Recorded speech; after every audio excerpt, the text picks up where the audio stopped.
Hi friends, students and parents. Welcome to Higher Math Online Classes.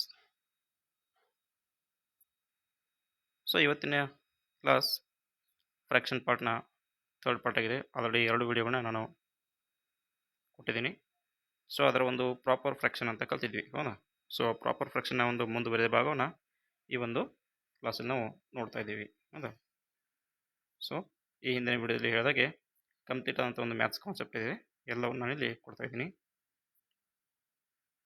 ಹೌದಾ? ಅದು free of ಕಾಸ್ಟಲ್ಲಿರುತ್ತೆ, ಯಾವುದೇ ರೀತಿಯಲ್ಲಿ ದುಡ್ಡನ್ನು ಕೊಡಬೇಕಾಗಿಲ್ಲ. ಸ್ಪೆಷಲಿ ನಾನು ಮಾಡ್ತಿರತಕ್ಕಂಥ ವಿಡಿಯೋಗಳು ಪೇರೆಂಟ್ಸ್ಗೆ, ಹೌದಾ?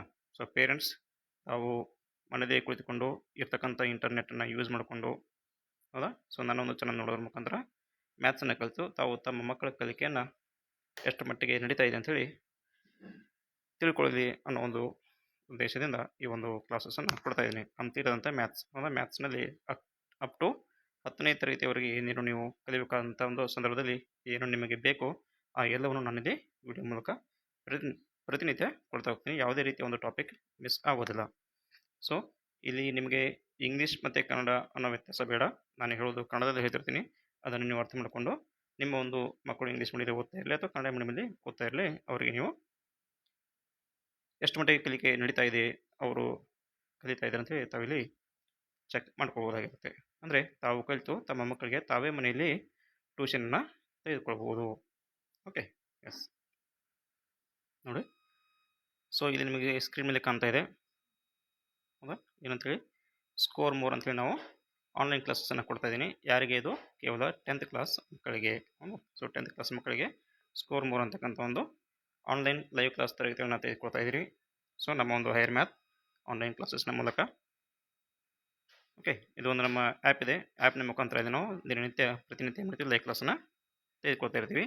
So for English medium and CBSE ಇನ್ನೂ ನಾವು ಸ್ಟಾರ್ಟ್ ಮಾಡಿಲ್ಲ, ಆದರೆ English medium and Kannada medium students. Okay, yes ನೋಡಿ.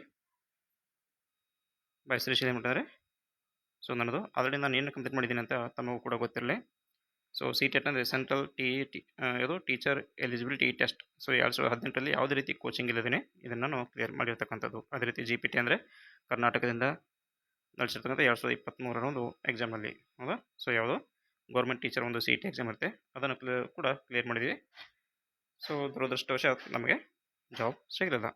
ಸೊ ಅದೇ ರೀತಿ APS ಅಂದರೆ ಆರ್ಮಿ ಪಬ್ಲಿಕ್ ಸ್ಕೂಲ್ ಅಂತ ಹೇಳ್ತೀವಿ, ಅಂದರೆ ಸೆಂಟ್ರಲ್ ಗೌರ್ಮೆಂಟ್ನಿಂದ army welfare education society, army welfare education society ಅಂದರೆ AWES ಅಂತ ಕರಿತೀವಿ. ಸೊ ಅಲ್ಲಿ ಅವರು ನಡೆಸ್ತಕ್ಕಂಥ ಸ್ಕೂಲ್ ಯಾವುದು? ಆರ್ಮಿ ಪಬ್ಲಿಕ್ ಸ್ಕೂಲ್ ಅಂತೇಳಿ ನಡೆಸ್ತಾರೆ, ಅಂದರೆ ಆರ್ಮಿ ಮಕ್ಕಳಿಗೆ ಇರುವಂಥ ಸ್ಕೂಲ್. ಆ ಒಂದು ಎಕ್ಸಾಮ್ ಕೂಡ ನಾನು ಪಾಸ್ ಮಾಡ್ಕೊಂಡಿದ್ದೆ. ಅದೇ ರೀತಿ LS ಅಂದರೆ ಲ್ಯಾಂಡ್ ಸರ್ವೇರ್ ಎಕ್ಸಾಮನ್ನು 2023ರಲ್ಲಿ ಕೂಡ ಏನು ಮಾಡಿದ್ವಿ, ಕ್ಲಿಯರ್ ಮಾಡಿ ಜಾಬ್ಗೆ ಅಟೆಂಡ್ ಆಗಿ ಮತ್ತೆ ಅದನ್ನು ಬಿಟ್ಟು ಸ್ಕಿಪ್ ಮಾಡಿ ಏನು ಮಾಡಿದ್ವಿ, ಮತ್ತೆ ನಾವು ಟೀಚಿಂಗ್ ಲೈನ್ಗೆ ಬಂದಿರುವಂಥದ್ದು. ಸೊ ಇವಾಗ ಏನಪ್ಪ ಅಂದರೆ ಕ್ಲಾಸಸ್ಗಳನ್ನ ಕಂಡಕ್ಟ್ ಮಾಡ್ತಾ ಇದ್ದೀವಿ 10ನೇ ತರಗತಿಯವರೆಗೆ ಇಂಗ್ಲೀಷ್ ಮೀಡಿಯಮ್ನಲ್ಲಿ. ಸೊ ಯಾರು ಇಂಟ್ರೆಸ್ಟ್ ಇರೋರು ಮನೆಯಲ್ಲೇ ಕುಳಿತುಕೊಂಡು ಕಲಿಯೋದಕ್ಕೆ ಒಂದು ಅವಕಾಶ. ಅದೇ ರೀತಿ ಸೊ ಈಗಾಗಲೇ ಸೆಮ್ 1 ಅಂದರೆ ಸ್ಟಾರ್ಟಿಂಗಲ್ಲಿ ನಿಮಗೆ ಸೆಮ್ 1 ಚಾಪ್ಟರ್ ಇರುತ್ತೋ, ಸೊ ಅದನ್ನು ರಿವಿಷನ್ ಕ್ಲಾಸ್ಗಳನ್ನ ತೆಗೆದುಕೊಳ್ತಾ ಇದ್ದೀವಿ. ಈ ಒಂದು ರಜೆಯಲ್ಲಿ ಅವುಗಳನ್ನ ಕಂಪ್ಲೀಟ್ ಮಾಡಿಬಿಟ್ಟು ಸೆಕೆಂಡ್ ಸೆಮ್ ಏನು ಸ್ಟಾರ್ಟ್ ಆಗುತ್ತಲ್ಲ, ಅಲ್ಲಿಂದ ಮತ್ತೆ ನಿಮಗೇನು ಯಾರ್ಯಾರು ಈಗ ಜಾಯ್ನ್ ಆಗ್ತೀರಿ ಬೇರೆ ಸ್ಕೂಲ್ನವರು ಅವ್ರಿಗೆ ಕೂಡ ಇದು ಹೆಲ್ಪ್ ಆಗುವಂಥದ್ದು, ಹೌದಾ? ಪ್ರತಿಯೊಂದು ಟಾಪಿಕ್ ಮೇಲೆ ಯಾವುದೇ ರೀತಿಯ ಕ್ವಶನ್ಗಳು ಬಂದರೂ ಕೂಡ ಬಿಡಿಸ್ತಕ್ಕಂಥ ಒಂದು ಕೌಶಲ್ಯ ಮಕ್ಕಳಲ್ಲಿ ಬರಬೇಕು ಅನ್ನೋ ಒಂದು ರೀತಿಯಲ್ಲಿ ಕಾನ್ಸೆಪ್ಟನ್ನು ಹೇಳೋದ್ರ ಮೂಲಕ ಕ್ಲಾಸ್ಗಳನ್ನ ತೆಗೆದುಕೊಳ್ತಾ ಇದ್ದೀವಿ. ಇಂಟ್ರೆಸ್ಟ್ ಇರೋರು ಅಥವಾ ತಮಗೆ ಗೊತ್ತಿರೋರು, ಪರಿಚಯ ಇರೋರು, ಹೌದಾ? ಸೊ ಯಾರು 10th ಕ್ಲಾಸಲ್ಲಿ ಓದ್ತಾ ಇದ್ದಾರೆ ಇಂಗ್ಲೀಷ್ ಮೀಡಿಯಮ್ ಮತ್ತು ಕನ್ನಡ ಮೀಡಿಯಮಲ್ಲಿ, ಅವ್ರಿಗೆ ಕೂಡ ತಾವು ನನ್ನ ವಿಡಿಯೋವನ್ನು ಶೇರ್ ಮಾಡೋದ್ರ ಮೂಲಕ ಅಥವಾ ನನ್ನ ನಂಬರ್ಗೆ ಕಾಂಟ್ಯಾಕ್ಟ್ ಮಾಡೋದ್ರ ಮೂಲಕ ಕ್ಲಾಸನ್ನು ತೆಗೆದುಕೊಳ್ಳೋದಕ್ಕೆ ತಿಳಿಸ್ಕೊಡ್ಬೋದು. ನೋಡಿ, ನಮ್ಮ ಒಂದು ಆನ್ಲೈನ್ ಕ್ಲಾಸ್ನ ತರಗತಿಯ ಲೈವ್ ಕ್ಲಾಸ್ನ ಫೀಚರ್ಸ್ ಏನಿದೆ, ಆನ್ಲೈನ್ ಲೈವ್ ಕ್ಲಾಸ್, ಹೌದಾ? ಲೈವಲ್ಲಿ ಅಂದರೆ ತಮ್ಮ ಒಂದು ಡೌಟ್ಗಳು ಏನೇ ಇದ್ದರೂ ಕೂಡ ತಾವಿಲ್ಲಿ ಕೇಳಿ ತಿಳ್ಕೊಬೋದಾಗಿರುತ್ತೆ, ಹೌದಾ? ಅಂದರೆ ಟೀಚರ್ ಮತ್ತು ಸ್ಟೂಡೆಂಟ್ ನಡುವೆ ಇಂಟ್ರಾಕ್ಷನ್ ಜಾಸ್ತಿ ಇರುತ್ತೆ. ಅದೇ ರೀತಿ ಆನ್ಲೈನ್ ಕ್ಲಾಸ್ನ ಒಂದು ಬೆನಿಫಿಟ್ ಏನಂದರೆ ಸೊ ಒಬ್ಬರೇ ಕುಳಿತು ನೋಡ್ತಾ ಇರೋದ್ರಿಂದ ಏನಿರುತ್ತೆ ಅವ್ರಿಗೆ ಫೋಕಸ್ ಜಾಸ್ತಿ ಇರುತ್ತೆ, ಯಾವುದೇ ರೀತಿ ಅಟೆನ್ಷನ್ ಬೇರೆ ಕಡೆಗೆ ಡಿಸ್ಟ್ರಾಕ್ಷನ್ ಆಗೋದಿಲ್ಲ, ಹೌದಾ? ಯಾವುದೇ ರೀತಿ ಆಬ್ಸ್ಟಕಲ್ಸ್ ಅಲ್ಲಿ ಇರೋದಿಲ್ಲ. ಸೊ ನೆಕ್ಸ್ಟ್ ನೋಡಿ, ಎರಡನೇದು ಚಾಪ್ಟರ್ ವೈಸ್ ನೋಟ್ಸ್. ಅಂದರೆ ಪ್ರತಿಯೊಂದು ಚಾಪ್ಟರ್ ಕಂಪ್ಲೀಟ್ ಆದಮೇಲೆ ಅದರ ಪ್ರಕಾರ ಏನು ಮಾಡುತ್ತೆ ನಿಮಗೆ ಅದರ ಒಂದು ಕಂಪ್ಲೀಟ್ ಆದಂಥ ಎಕ್ಸರ್ಸೈಸ್ ಸೊಲ್ಯೂಷನ್ ಆಗಿರ್ಬೋದು ಅಥವಾ ಕೀ ಪಾಯಿಂಟ್ಸ್ ನೋಟ್ಸನ್ನು ಎಲ್ಲವೂ ಕೂಡ ಪ್ರೊವೈಡ್ ಮಾಡಲಾಗುತ್ತೆ. ನೆಕ್ಸ್ಟ್ ನೋಡಿ, concept classes on each chapter. ಹೌದಾ, ಯಾವುದೇ ಚಾಪ್ಟರ್ಲಿ ಗಣಿತದ ಕಾನ್ಸೆಪ್ಟ್ ನಿಮಗೆ ಗೊತ್ತಿದ್ರೆ ಯಾವುದೇ ರೀತಿಯ ಒಂದು ಕ್ವಶನ್ಸ್ ಬಂದಾಗ ಅದನ್ನು ಸಾಲ್ವ್ ಮಾಡುವಂಥ ಸ್ಕಿಲ್ಲನ್ನು ಕೂಡ ನಾವಿಲ್ಲಿ ಹೇಳಿ ಕೊಡಲಾಗುತ್ತೆ. ನಂತರ ನೋಡಿ, improves ability to solve applied questions. ಹೌದಾ, ಇವತ್ತಿನ ದಿನ ನಮಗೇನು 20% ಕ್ವಶನ್ಸ್ಗಳು ನಮಗೇನಿರ್ತವೆ ಎನ್ಯುವಲ್ ಎಕ್ಸಾಮ್ನಲ್ಲಿ ಅಪ್ಲೈಡ್ ಕ್ವಶನ್ಸನ್ನು ಕೇಳಲಾಗುತ್ತೆ. Okay, especially in maths. So ಆ ಒಂದು ಕ್ವಶನ್ಸ್ಗಳನ್ನು ಕೂಡ ಅಟೆಂಡ್ ಮಾಡೋದಕ್ಕೆ ಇರ್ತಕ್ಕಂಥ ಕೌಶಲ್ಯ ಕೂಡ ಅದರ ಸ್ಕಿಲ್ಸನ್ನು ಇದು ನಿಮಗೆ ತಿಳಿಸಿ ಕೊಡಲಾಗುತ್ತೆ. ನೆಕ್ಸ್ಟ್ ನೋಡಿ, limited students in each batch. ಹೌದಾ, ಸೊ ಒಂದು ಬ್ಯಾಚ್ನಲ್ಲಿ ಎಷ್ಟು ಜನ ಮ್ಯಾಕ್ಸಿಮಮ್ ತೆಗೆದುಕೊಳ್ಳೋದು ಅಷ್ಟೇ ಜನ ತೆಗೆದುಕೊಂಡು ಏನು ಮಾಡ್ತೀವಿ ಕ್ಲಾಸಸ್ಸನ್ನು ತೆಗೆದುಕೊಳ್ಳುವಂಥದ್ದು. ನಂತರ ನೋಡಿ, helps to score more in PUC, CET and JEE. ಅಂದರೆ ಸೊ ಈ ಒಂದು ನೀವು ಕಾನ್ಸೆಪ್ಟ್ ಥ್ರೂ ಮ್ಯಾಥ್ಸನ್ನು ಕಲಿತಾಗ ನೀವು ಮುಂದೆ PUCಯಲ್ಲಿ ಸೈನ್ಸ್ ಕೋರ್ಸನ್ನು ತೆಗೆದುಕೊಂಡ್ರೆ ನಿಮಗೇನಾಗ್ಬೋದಲ್ಲಿ ಮ್ಯಾಥ್ಸ್ ಅಂಡರ್ಸ್ಟ್ಯಾಂಡಿಂಗ್ ಈಸಿಯಾಗಿ ಆಗಿರೋದ್ರಿಂದ ನೀವೇನು ಮಾಡ್ಬೋದು ಅಲ್ಲಿ ಕೂಡ ಸ್ಕೋರನ್ನು ಮಾಡ್ಬೋದು. ಅದೇ ರೀತಿ CET ಮತ್ತು JEE ಕೂಡ ಕಾನ್ಸೆಪ್ಚುವಲ್ ಕ್ವಶನ್ಸ್ಗಳನ್ನ ಕೇಳೋದ್ರಿಂದ ನೀವು ಬೇರೆ ಕ್ಯಾಂಡಿಡೇಟ್ಗಿಂತನೂ ಏನು ಮಾಡೋದು ಜಾಸ್ತಿ ಸ್ಕೋರನ್ನು ಮಾಡೋದಕ್ಕೆ ನಿಮಗೆ ಅವಕಾಶ ಲಭ್ಯ ಆಗುತ್ತೆ. ಓಕೆ, ಸೊ ಯಾರಿಗೆ ಕ್ಲಾಸ್ ತೆಗೆದುಕೊಳ್ತಾ ಇದ್ದೀವಿ ಇಂಗ್ಲೀಷ್ ಮೀಡಿಯಮ್ ಮತ್ತು ಕನ್ನಡ ಮೀಡಿಯಮ್. ಇದುವರೆಗೆ ಕನ್ನಡ ಮೀಡಿಯಮ್ ಸ್ಟೂಡೆಂಟ್ ಯಾರೂ ಬಂದಿಲ್ಲ, ಆದರೆ ಆಲ್ರೆಡಿ ಇಂಗ್ಲೀಷ್ ಮೀಡಿಯಮ್ ಸ್ಟೂಡೆಂಟ್ಸ್ ಇದ್ದಾರೆ. ಸೊ ತಾವು ಕೂಡ ಇಂಟ್ರೆಸ್ಟ್ ಇರೋರು ತಮ್ಮ ಮಕ್ಕಳಿಗಿರ್ಬೋದು ಅಥವಾ ನಿಮ್ಮ ರಿಲೇಷನ್ಸ್ ಫ್ರೆಂಡ್ಸ್ ಯಾರೇ ಇದ್ದರೂ ಕೂಡ 10th ಕ್ಲಾಸಲ್ಲಿ ಓದ್ತಾ ಇದ್ದರೆ ಅವರಿಗೆ ಕೂಡ ತಿಳಿಸಿ ಕ್ಲಾಸಸ್ಸನ್ನು ತೆಗೆದುಕೊಳ್ಳೋದಕ್ಕೆ ಹೇಳ್ಬೋದು. ಎಸ್, ಇಲ್ಲಿ ಇರ್ತಕ್ಕಂಥ ಫ್ರ್ಯಾಕ್ಷನ್ನ ಏನೋ ಒಂದು ಕ್ಲಾಸ್ ಇದೆ ಕಂಟಿನ್ಯೂಷನಲ್ಲಿ. ಸೊ ಅದನ್ನು ನಾನು ಕಂಟಿನ್ಯೂ ಮಾಡ್ತಾ ಇದ್ದೀನಿ. ಸೊ ವಿಡಿಯೋನ ಕೊನೆವರೆಗೂ ತಪ್ಪದೆ ನೋಡಿ, ಅಂದಾಗ ಮಾತ್ರ ನಿಮಗೆ ಕಂಪ್ಲೀಟ್ ಆದಂಥ ಒಂದು ಕಾನ್ಸೆಪ್ಟ್ ಅರ್ಥ ಆಗುತ್ತೆ. ಸೊ ಅದನ್ನು ನೋಡಿಬಿಟ್ಟು ನಿಮ್ಮ ಒಂದು ಮಕ್ಕಳಿಗೆ ನೀವು ಕೇಳ್ಬೋದು ಇದನ್ನು ಬಿಡಿಸಿ ತೋರಿಸು ಅಂತೇಳಿ. ಹೌದಾ, ಹಾಗಾಗಿ ಅವರು ಬಿಡಿಸಿದಾಗ ನಿಮಗೆ ಅರ್ಥ ಆಗುತ್ತೆ ಎಷ್ಟು ಮಟ್ಟಿಗೆ ಅವರು ಕಲ್ತಿದ್ದಾರೆ ಅಂತೇಳಿ. ಯಾಕಂದರೆ ನೀವು ತಿಳ್ಕೊಂಡ್ರೆ ನೀವು ಶಿಕ್ಷಕರ ಶಿಕ್ಷಣವನ್ನು ಪಡೆದುಕೊಂಡಾಗುತ್ತೆ. ಅದೇ ರೀತಿ ನಿಮ್ಮ ಮಕ್ಕಳಿಗೆ ಮನೆಯಲ್ಲೇ ನೀವು ಅವರ ಒಂದು ಲರ್ನಿಂಗನ್ನು ವೆರಿಫೈ ಮಾಡಿದಾಗುತ್ತೆ. ಓಕೆ, ಎಸ್, ಇಷ್ಟು ಹೇಳ್ತಾ ವಿಡಿಯೋನ ಸ್ಟಾರ್ಟ್ ಮಾಡ್ತೇನೆ. ನೋಡಿ, ಇಲ್ಲೊಂದು ನಿಮಗೆ ಪಿಕ್ಚರ್ ಕಾಣ್ತಾ ಇದೆ. ಹೌದಾ, ಏನು ಮಾಡಿದೆ ಇಲ್ಲಿ? ಸೊ ಒಂದು ಮಗು ಇದು ಪಿಕ್ಚರ್ ಏನಂತ ತಿಳ್ಕೊಬೋದು. ಇಲ್ಲಿ ಒಂದು ಸ್ಟ್ರಾಬೆರಿನ ಹಿಡ್ಕೊಂಡಿದ್ದಾಳೆ ಅಂತ ತಿಳ್ಕೊಳ್ಳಿ, ಅಥವಾ ಬಲೂನ್ ಅಂತ ತಿಳ್ಕೊಳ್ಳಿ.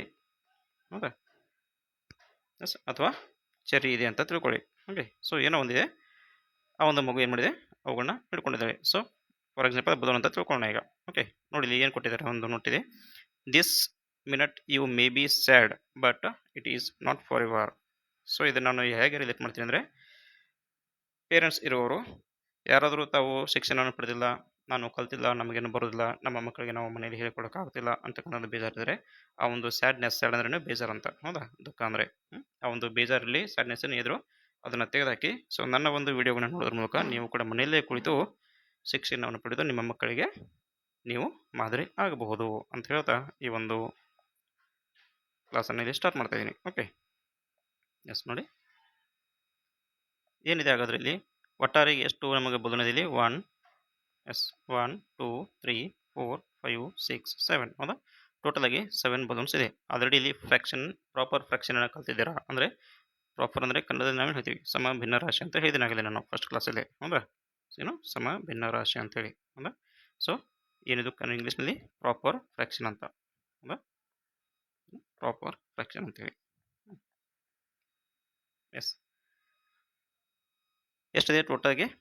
7 ಬಲೂನ್ಗಳಿವೆ. ಅದರಲ್ಲಿ ಒಂದು ವೇಳೆ ನಾನೇನಾದರೂ, ಹೌದಾ, ಎಸ್ ನೋಡಿ, ನಾನು 2 ಬಲೂನ್ಗಳನ್ನ ಒಡೆದು ಹಾಕಿದೆ. ಅದೇ ರೀತಿ ನೀವು 2 ಬಲೂನ್ಗಳನ್ನ ಒಡೆದು ಹಾಕಿದ್ದೀರಾ ಅಂದ್ಕೊಳ್ಳಿ. ಸೊ ಹಾಗಾದರೆ ಮಗುವಿನ ಹತ್ರ ಉಳಿಯುವಂಥ ಬಲೂನ್ಗಳ ಸಂಖ್ಯೆನ ಫ್ರ್ಯಾಕ್ಷನ್ನಲ್ಲಿ ಬರೆಯಿರಿ ಅಂದಾಗ ಸೊ ಯಾವ ರೀತಿ ಎಷ್ಟಾಗುತ್ತೆ ಅಂತ ಹೇಳ್ಬೋದು ನೀವು. ಹೌದಾ, ಸೊ ಆಲ್ರೆಡಿ ನಾನು ಹೇಳಿದ್ದೀನಿ, ಕೆಳಗಿನ ಸಂಖ್ಯೆಗೆ ನಾವು ಏನಂತ ಕರಿತೀವಿ? ಛೇದ, ಅಂದರೆ ಏನಿಲ್ಲಿ ಡಿನಾಮಿನೇಟರ್ ಅಂತ ಕರಿತೀವಿ. ಓಕೆ, ಅದೇ ರೀತಿ ಮೇಲಿನ ಸಂಖ್ಯೆ ನಾವು ಏನಂತ ಕರಿತೀವಿ? ಇಲ್ಲಿ ಮೇಲೆ ಬರೆಯುವಂಥ ಸಂಖ್ಯೆನ ಆಯ್ಕೆ ಮಾಡಿದ ಸಂಖ್ಯೆಯನ್ನು ಅಂಶ ಅಂತ ಕರಿತೀವಿ. ಹಾಗಾದರೆ ಮಗುವಿನ ಹತ್ರ ಉಳಿಯುವಂಥ ಬಲೂನ್ನ ಅಂಶ ಎಷ್ಟು? ಹೌದಾ, ಅದನ್ನು ಫ್ರ್ಯಾಕ್ಷನಲ್ಲಿ ಅಂದರೆ ಭಿನ್ನ ರಾಶಿಯಲ್ಲಿ ಗುರುತಿಸಿದಾಗ ಏನು ಮಾಡ್ತೀವಿ? ಕೆಳಗಡೆ ಒಟ್ಟು ಸಂಖ್ಯೆ 7 ಬರುತ್ತೆ. ಸೊ ನಾನು 2 ಬಲೂನ್ಗಳನ್ನ ಒಡೆದಾಕಿದೆ, ನೀವೆರಡು ಬಲೂನ್ಗಳನ್ನ ಒಡೆದಾಕಿದೆ ಅಂದರೆ ಈ ಒಂದು ಮಗುವಿನ ಹತ್ರ ಉಳಿತಕ್ಕಂಥ ಬಲೂನ್ಗಳ ಸಂಖ್ಯೆ ಭಿನ್ನ ರಾಶಿಯಲ್ಲಿ ಎಷ್ಟಾಗುತ್ತೆ ನಿಮಗೆ? ಉಳಿಯೋದಷ್ಟಲ್ಲಿ 1 2 3. ಹೌದಾ, ಅಂದರೆ 3/7. ಹೌದಾ, ಮಗುವಿನ ಹತ್ರ ಉಳಿತಕ್ಕಂಥ ಭಿನ್ನ ರಾಶಿಯ ಸಂಖ್ಯೆ ಎಷ್ಟಾಗುತ್ತೆ ಫ್ರ್ಯಾಕ್ಷನಲ್ಲಿ ಭಿನ್ನ ರಾಶಿ ರೂಪದಲ್ಲಿ? 7ರಲ್ಲಿ 4 ಹೋದರೆ ಉಳಿಯೋದಷ್ಟು 3 ಬಲೂನ್ಗಳು ಉಳಿದ ಹಾಗೆ. ಹಾಗಾದರೆ ನಾವು ನೀವು ಒಡೆದಾಕಿರತಕ್ಕಂಥ ಬಲೂನ್ಗಳ ಸಂಖ್ಯೆಯನ್ನು ಫ್ರ್ಯಾಕ್ಷನಲ್ಲಿ ಯಾವ ರೀತಿ ಬರಿತೀವಿ? 4/7 ಯಾಕಂದರೆ ಅವಳ ಹತ್ರ 3 ಉಳಿದಿದೆ ಅಂದರೆ ನಾವು ಹೊಡೆದಿರೋದೆಷ್ಟು 4 ಅಥವಾ 4 ನಾವು ಹೊಡೆದಾಕಿದ್ದೀವಿ ಅಂದರೆ ಅವಳ ಹತ್ರ ಉಳಿದಿರತಕ್ಕಂಥ ಸಂಖ್ಯೆ ಎಷ್ಟು 3. ಸೊ ಈ ರೀತಿ ಚಿತ್ರದ ಮುಖಾಂತರ ತಾವು ಸಹಜವಾಗಿ ಸರಳವಾಗಿ ಕಲಿಬಹುದು. ನೆಕ್ಸ್ಟ್ ನೋಡಿ, ಇಲ್ಲಿ ಇನ್ನೂ ಕೂಡ ಒಂದು ಚಿತ್ರವನ್ನು ಕೊಟ್ಟಿದ್ದೀನಿ, ಯಾವ ರೀತಿ ಇದೆ ಅಂತೇಳಿ. It's okay to be different ಅಂದರೆ ಸೊ ಎಲ್ಲರೂ ಇರೋ ರೀತಿ ನಾವು ಇದ್ದರೆ ಯಾವುದೇ ರೀತಿ ನಿಮಗೆ ಬೆಲೆ ಇರೋದಿಲ್ಲ. ಸೊ ನಾವು ಅನ್ನೋದು ಯಾವುದು ನಮಗೆ ಏನಾಗಿರಬೇಕು, ಡಿಫ್ರೆಂಟ್ ಆಗಿರಬೇಕು ಅಂದರೆ ನಮ್ಮನ್ನು ನಾವು ವಿಭಿನ್ನ ರೀತಿಯಲ್ಲಿ ಗುರುತಿಸ್ಕೊಂಡಿರಬೇಕು ಅನ್ನತಕ್ಕಂಥ ಒಂದು ಮಾರಲಿಟಿಯನ್ನು ಏನು ಹೇಳ್ತದೆ ಈ ಒಂದು ಚಿತ್ರ ನಮಗೆ ತೋರಿಸ್ತಾ ಇದೆ. ನೋಡಿ, ಒಟ್ಟಾರೆಯಾಗಿ 5 ಹಕ್ಕಿಗಳಿವೆ ಇಲ್ಲಿ. ಆ 5 ಹಕ್ಕಿಗಳಲ್ಲಿ ನಾನು ಡಿಫ್ರೆಂಟ್ ಆಗಿರ್ತೀನಿ ಅಂಥೇಳಿ ಒಂದು ಹಕ್ಕಿ ಏನು ಮಾಡಿದೆ, ಇಲ್ಲಿ ಕೆಳಗಡೆ ಮುಖ ಮಾಡಿ ಅಥವಾ ಕೆಳಗಡೆ ತೂಗು ಹಾಕೊಂಡಿದೆ. ಸೊ ಹಾಗಾದರೆ ಡಿಫ್ರೆಂಟ್ ಆಗಿರ್ತಕ್ಕಂಥ ಇರಬೇಕಂತ ಬಯಸ್ತಾ ಇರತಕ್ಕಂಥ ಹಕ್ಕಿಯ ಸಂಖ್ಯೆಯನ್ನು ಭಿನ್ನ ರಾಶಿಯಲ್ಲಿ ಗುರುತಿಸಿದಾಗ ನಾವು ಯಾವ ರೀತಿ ಬರಿತೀವಿ, ಒಟ್ಟು ಹಕ್ಕಿಗಳ ಸಂಖ್ಯೆ 5 ಇದೆ, ಅದರಲ್ಲಿ ಒಂದು ಹಕ್ಕಿ ಮಾತ್ರ ನಾನು ವಿಭಿನ್ನವಾಗಿರ್ತೀನಿ ಅಂತ ಹೇಳ್ತಾ ಇದೆ. ಸೊ ಹಾಗಾದರೆ ಎಲ್ಲರ ಥರ ಇರತಕ್ಕಂಥ ಹಕ್ಕಿಗಳ ಸಂಖ್ಯೆ ಎಷ್ಟಾಗಿದೆ, ಇಲ್ಲಿ ಒಂದು ವಿಭಿನ್ನವಾದರೆ ಉಳಿದಂಥ ಹಕ್ಕಿಗಳು 4 ಅಪಾನ್ 5. ಹೌದಾ, ನಾವು ಯಾವ ರೀತಿ ಓದಬೇಕಂದ್ರೆ 4/5. ಈ ಲೈನ್ ನಮಗೆ ಏನು ತೋರಿಸುತ್ತೆ, ಡಿವೈಡ್ ಅಂತ ತೋರಿಸುತ್ತೆ, ಅಥವಾ ಅಪಾನ್ ಅಂತ ಓದ್ತೀವಿ ನಾವು. ಹೌದು, ಏನು ಅಪಾನ್ ಅಂತ ಓದ್ತೀವಿ, ಅದನ್ನು ನಾವು ಡಿವೈಡ್ ಅಂತ ಕೂಡ ಕರಿತೀವಿ. 1/5 ಅಥವಾ 4/5. 4/5 ಅನ್ಬೋದು ಅಥವಾ 4/5 ಅನ್ಬೋದು. ಇಲ್ಲಿ ಕೂಡ 1/5 ಅಂತ ಓದ್ಬೋದು ಅಥವಾ 1/5 ಅಂತ ಕೂಡ ಓದ್ಬೋದು. ಇದನ್ನು ನಾನು ಮೊದಲೇ ಕ್ಲಾಸಲ್ಲಿ ಎಲ್ಲವನ್ನ ತಿಳಿಸ್ಕೊಟ್ಟಿದ್ದೀನಿ. ಓಕೆ, ಸೊ ನಾವು ಕೂಡ ಜೀವನದಲ್ಲಿ ಎಲ್ಲರ ರೀತಿಯ 10ರಲ್ಲಿ 11ನೇವರಾಗಿ ಇರಬಾರ್ದು. ಸೊ 10 ಬೇರೆ ಇರಬೇಕು. ನಾವು ಒಂದು ಅನ್ನೋದು ನಮ್ಮತನವನ್ನು ಬೇರೆ ರೀತಿಯಲ್ಲಿ ನಾವು ಗುರುತಿಸ್ಕೋಬೇಕು ಅಂದರೆ ನಮ್ಮತನ ನಾವು ಬಿಟ್ಟುಕೊಡಬಾರ್ದು. ಹೌದಾ, ಎಸ್. ನೋಡಿ, ಮುಂದಿನದಾಗಿ ಕಂಪೇರಿಂಗ್ ಫ್ರಾಕ್ಷನ್ಸ್. ಇದುವರೆಗೆ ನೀವು ಪ್ರಾಪರ್ ಫ್ರಾಕ್ಷನ್ ಬಗ್ಗೆ ಕಲ್ತಿದ್ದೀರಾ. ಅಂದರೆ ಮೇಲಿನ ಅಂಶ ಕಡಿಮೆ ಇದ್ದು ಕೆಳಗಿನ ಛೇದದ ಸಂಖ್ಯೆ ಒಟ್ಟು ಭಾಗಗಳ ಸಂಖ್ಯೆ ಜಾಸ್ತಿ ಇದ್ದರೆ ಅದಕ್ಕೆ ನಾವೇನಂತ ಹೇಳಿದ್ದೀವಿ, ಸಮಭಿನ್ನ ರಾಶಿ ಅಂದರೆ ಪ್ರಾಪರ್ ಫ್ರಾಕ್ಷನ್ ಅಂತೇಳಿ ಕರೆದಿದ್ದೀವಿ. ಹೌದಾ, ಸೊ ಆಲ್ರೆಡಿ ನೀವು ಫಸ್ಟ್ ಕ್ಲಾಸಲ್ಲೇ ನೋಡಿದ್ದಾರೆ ಪಾರ್ಟ್ 1ಅಲ್ಲಿ. ಸೊ ಇವಾಗ ಆ ಒಂದು ಭಿನ್ನ ರಾಶಿಗಳು ಕಂಪ್ಯಾರಿಸನ್ ಮಾಡ್ತಾ ಇದ್ದೀವಿ ನಾವು. ಹೌದಾ, ಹಾಗಾದರೆ ಯಾವ ಕಂಪ್ಯಾರಿಸನ್ ಅಂದ್ರೇನು, ಹೋಲಿಕೆ ಮಾಡ್ತಾ ಇದ್ದೀವಿ. ಹೌದಾ, ಕನ್ನಡದಲ್ಲಿ ನಾವು ಹೇಳ್ತೀವಿ ಹೋಲಿಕೆಯನ್ನು ಮಾಡ್ತಾ ಇದ್ದೀವಿ. ಸೊ ಯಾವುದಕ್ಕೆ, 2 ಸಮಭಿನ್ನ ರಾಶಿಗಳ ಒಂದು ಹೋಲಿಕೆಯನ್ನು ಮಾಡ್ತೀವಿ. ಇನ್ನೂ ತುಂಬ ಕಲಿಯೋದಿದೆ. ಓಕೆ, ಹಾಗಾಗಿ ಸ್ಟೆಪ್ ಬೈ ಸ್ಟೆಪ್ ನಾನು ಒಂದಾದ ನಂತರ ಒಂದನ್ನು ತೆಗೆದುಕೊಂಡು ಹೋಗ್ತಾ ಇದ್ದೀನಿ. ಎಲ್ಲಿಯೂ ಕೂಡ ನಿಮಗೆ ಕಲಿಕೆ ಮಿಸ್ ಆಗಬಾರ್ದು. ಓಕೆ, ಕಂಪ್ಯಾರಿಸನ್ ಮಾಡ್ತೀವಿ. ಕಂಪೇರಿಂಗ್ ಫ್ರಾಕ್ಷನ್ಸ್ ಅಂದರೆ ಭಿನ್ನ ರಾಶಿಗಳನ್ನ ಹೋಲಿಕೆ ಮಾಡ್ತಾ ಇದ್ದೀವಿ ಅಂತ ಅರ್ಥ. Okay, S. ತಮಗೆ ಇಂಗ್ಲೀಷ್ ಬರೋಂಗಿಲ್ಲ ಅಂದರೂ ಕೂಡ ತಾವಿಲ್ಲಿ ನೋಡ್ಕೋಬೋದು, ನಾನು ಕನ್ನಡದಲ್ಲಿ ಅದನ್ನ ಹೇಳ್ತಾ ಇದ್ದೀನಿ. Okay, yes. ನೋಡಿ, ಇಲ್ಲಿ ಚಿಹ್ನೆಗಳನ್ನ ಕೊಡಲಾಗಿದೆ ನಿಮಗೆ. 3 ಚಿಹ್ನೆಗಳಿವೆ. ಅಂದರೆ ಇಲ್ಲಿ ಬರೀತೀನಿ ನೋಡಿ. ಸೊ ಈ ರೀತಿ ಅಂದ್ರೆ ಏನು, ಗ್ರೇಟರ್ ದೆನ್ ಅಂದರೆ ಇದು ದೊಡ್ಡದು ಮತ್ತು ಚಿಕ್ಕದು ಅಂತಕ್ಕಂಥ ತೋರಿಸಿದ ನಾವು ಗಣಿತದಲ್ಲಿ ಬಳಸ್ತಕ್ಕಂಥ ಒಂದು ಸಿಂಬಾಲ್ ಆಗಿರುತ್ತೆ. ಸೊ ಇದು ನಮಗೆ ಯಾವ ಕಡೆ ಇದರ ಒಂದು ಮೌತ್ ಅಂದರೆ ಬಾಯಿ ಓಪನ್ ಇರುತ್ತೋ ಅದು ಆ ಕಡೆಗೇನು ನಮಗೆ ದೊಡ್ಡದು ತೋರಿಸುತ್ತೆ. ಯಾವ ಕಡೆಗೆ ಇದು ಕ್ಲೋಸ್ ಆಗಿರುತ್ತೋ ಅದು ನಮಗೆ ಏನು ತೋರಿಸುತ್ತೆ, ಚಿಕ್ಕದನ್ನು ಗುರುತಿಸುತ್ತೆ ಅಥವಾ ಸಣ್ಣದನ್ನು ಗುರುತಿಸುತ್ತೆ. ಓಕೆ, ಸೊ ಈಗ ಇರ್ತಕ್ಕಂಥ ಇಲ್ಲಿ ಫ್ರಾಕ್ಷನ್ಗಳಲ್ಲಿ ನೋಡಿ, ಒಂದು ಕತೆ ಹೇಳ್ತೀನಿ. ಒಂದು ಕಾಗೆ ಇದೆ ಅಂದ್ಕೊಳ್ಳಿ. ಕಾಗೆಗೆ ತುಂಬ ಹಸಿವಾಗಿದೆ. ಹೌದಾ, ಸೊ ಎಲ್ಲ ಒಂದು ಕಡೆಗೆ ಕೆಳಗಡೆ ಇಟ್ಟಿರ್ತಕ್ಕಂಥ ರೊಟ್ಟಿಯ ಕಣ್ಣಿಗೆ ಬೀಳ್ತದೆ ನೋಡಿ. ಸೊ 1 2 3 ಇಲ್ಲಿ 3 ರೊಟ್ಟಿಗಳಿವೆ, ಇಲ್ಲಿ 1 2 2 ರೊಟ್ಟಿಗಳಿವೆ. ಸೊ ಕಾಗೆಗೆ ಹಸಿವಾದಾಗ ಅದು ಆಟೋಮೆಟಿಕ್ಕಾಗಿ ಏನು ಮಾಡುತ್ತೆ, ನಮಗೆ ಇಲ್ಲಿ ಈ ಒಂದು ಕಾಗೆ ಸೊ ಎಷ್ಟು ರೊಟ್ಟಿಗಳನ್ನ ತಿನ್ನೋದಕ್ಕೆ ಬಯಸುತ್ತೆ, ಇರೋ 2 ರೊಟ್ಟಿಗಳನ್ನ ತಿನ್ನೋದಕ್ಕೆ ಬಯಸುತ್ತಾ ಅಥವಾ 3 ರೊಟ್ಟಿ ಇರೋದನ್ನು ಮೊದಲಿಗೆ ತಿನ್ನೋದಕ್ಕೆ ಬಳಸುತ್ತಾ. ಅಫ್ಕೋರ್ಸ್ 5 ರೊಟ್ಟಿ ಅದಕ್ಕೆ ಬೇಕೇ ಬೇಕು. ಆದರೆ ಇರ್ತಕ್ಕಂಥ ಗುಂಪಿನಲ್ಲಿ ಮೊದಲು ಅದರ ಕಣ್ಣು ಹಸಿವಿನಿಂದಾಗಿ ಯಾವ ಕಡೆ ಹೋಗುತ್ತೆ, ಎಲ್ಲಿ ಜಾಸ್ತಿ ಇದೆ ಆ ಕಡೆಗೆ ಅದರ ಒಂದು ಕಣ್ಣು ಹೋಗುವಂಥದ್ದು. ಅಂದರೆ ಇದನ್ನೇ ಮೊದಲು ತಿನ್ನೋದಕ್ಕೆ ಬಯಸುತ್ತೆ. ಯಾವುದು, 3 ರೊಟ್ಟಿಗಳನ್ನ ತಿನ್ನೋದಕ್ಕೆ ಬಯಸುತ್ತೆ. ಹಾಗಾದರೆ ಅದರ ಮೌತ್ ಯಾವ ಕಡೆ ಓಪನ್ ಆಗುತ್ತೆ, ಈ ರೀತಿ ಅದು ಬಾಯಿಯನ್ನು ತೆಗೆಯುತ್ತೆ. ಹೌದಾ, ಸೊ ಈ ರೀತಿ ಅದು ಬಾಯಿಯನ್ನು ತೆಗೆದಾಗ ಅಂದರೆ ಇದನ್ನು ನಾವು ಏನು ಹೇಳ್ತೀವಿ, ಯಾವ ಕಡೆಗೆ ಓಪನ್ ಇರುತ್ತೋ ಅದು ದೊಡ್ಡದು, ಯಾವ ಕಡೆಗೆ ಇಲ್ಲಿ ಕ್ಲೋಸ್ ಇರುತ್ತೋ ಅದು ಚಿಕ್ಕದು ಅಂತ ತಿಳ್ಕೊಬೇಕು. ಓಕೆ, ಸೊ ವಿದ್ಯಾರ್ಥಿಗಳಿಗೆ ಸೊ ಯಾವುದು ದೊಡ್ಡದು ಯಾವುದು ಚಿಕ್ಕದು ಅಂತ ಕೊಂಡಾಗ ಸೊ ಯಾವ ಕಡೆಗೆ ನಾವು ಅದನ್ನು ಕರೆಕ್ಟಾಗಿ ಗುರುತಿಸಬೇಕು ಅಂತ ಕನ್ಫ್ಯೂಸ್ ಇರುತ್ತೆ. ಸೊ ತಾವು ತಮ್ಮ ಮಕ್ಕಳಿಗೆ ಕೂಡ ಇಲ್ಲಿ ಹೇಳ್ಬೋದು.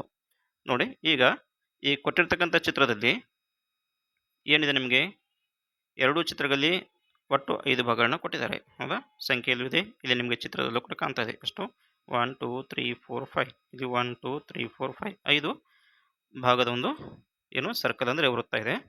ಸೊ ಅದರಲ್ಲಿ 2 ಚಿತ್ರದಲ್ಲಿ ಎಷ್ಟನ್ನು ಶೇಡ್ ಮಾಡಲಾಗಿದೆ ಅಥವಾ ಎಷ್ಟನ್ನು ಕಲರ್ನಿಂದ ತುಂಬಲಾಗಿದೆ ನೋಡ್ಕೊಳ್ಳಿ. ಹೌದಾ, ಸೊ ಇಲ್ಲಿ 3 ಭಾಗವನ್ನು ತುಂಬಲಾಗಿದೆ. ಹೌದಾ, ಸೊ ಇದರಲ್ಲಿ 2 ಭಾಗವನ್ನು ಮಾತ್ರ ತುಂಬಲಾಗಿದೆ. ಹಾಗಾದರೆ ಎಲ್ಲಿ ನಮಗೆ ಜಾಸ್ತಿ ತುಂಬಿದಾಗಾಯಿತು ಯಾವ ಒಂದು ಭಿನ್ನರಾಶಿ ದೊಡ್ಡದೈತಿ ಈಗ ಯಾವುದಂದರೆ ಸೊ 3/5 ಹೌದಾ ಅಂತ ಏನು ಮಾಡ್ತೀವಿ ಚಿಹ್ನೆಯನ್ನು ಈ ರೀತಿ ನಾವು ಗುರುತಿಸ್ತೀವಿ. ಓಕೆ, ಸೊ ಯಾವ ರೀತಿ ಓಪನ್ ಇರುತ್ತೋ ಅದನ್ನು ಆ ಕಡೆಗೆ ಗುರುತಿಸ್ತೀವಿ. ದೊಡ್ಡದು ಯಾವ ಕಡೆ ಇರುತ್ತೋ ಆ ಕಡೆ ಓಪನ್ ಅಂತ ಗುರುತಿಸ್ತೀವಿ. ಹೌದಾ, ಸೊ ಈ ಕಡೆ ದೊಡ್ಡದಂದರೆ ಈ ರೀತಿ ಬರೀಬೇಕು, ಅಂದರೆ ಈ ಕಡೆ ಸಂಖ್ಯೆ ಏನಾದರೂ ದೊಡ್ಡದಿದ್ರೆ ಈ ರೀತಿ ನಾವು ಗುರುತಿಸ್ತೀವಿ. ಎಸ್, ಹಾಗಾದರೆ ಇವಾಗ ಚಿಕ್ಕದು ಯಾವುದೈತಿ ಇದು ದೊಡ್ಡದಾದರೆ